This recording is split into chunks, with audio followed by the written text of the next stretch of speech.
vitoris peccata mundi miserere nobis, vitoris peccata mundi, vitoris peccata mundi. Fewer and fewer people believe nowadays. It's possible that in a generation there simply won't be religion across Europe and large sections of North America, Australia and Asia. That's not necessarily a problem. But it's worth thinking about why people made up religion in the first place, and what we're doing with the needs and longings that led them to do so. At one level, religions are about asking us to believe in something. And when people say they can't believe, they tend to stop right there with the whole religion business, and often point out all the horrid things that religions have undoubtedly done and continue to do. But in a sense, belief is almost the least important and definitely the least interesting side of religion. What's fascinating is all the other stuff religions get up to. For example, the way they regularly gather people around and, strikingly, tell them to be nice to one another. Or the way they create a sense of community, acting as hosts, making sure the granny and the child, the big chief and the little guy, learn to see each other as human beings rather than abstract entities. Religions use rituals to point stuff out to us and lodge it in our fickle minds.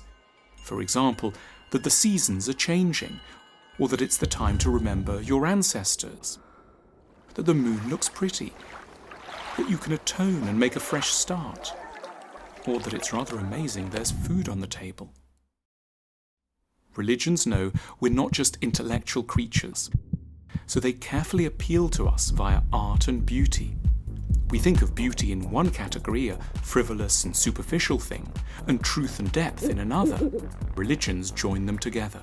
They build temples, cathedrals and mosques that use beauty to lend depth to important ideas. They use the resources of art to remind us of what matters. Their art is didactic. It's directed at making us feel things. Calm, pity, awe. We may no longer believe, but the needs and longings that made us make up these stories go on.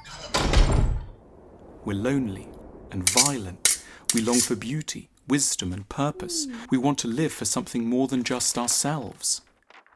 Society tells us to direct our hopes in two areas: romantic love and professional success. And it distracts us with news, movies and consumption. It's not enough, as we know, especially at 3 a.m. We need reminders to be good, places to reawaken awe, something to awaken our kinder, less selfish impulses, universal things which need tending like delicate flowers, and rituals that bring us together. The choice isn't between religion and the secular world as it is now. The challenge is to learn from religions so we can fill the secular world with replacements for the things we long ago made up religion to provide. The challenge begins here.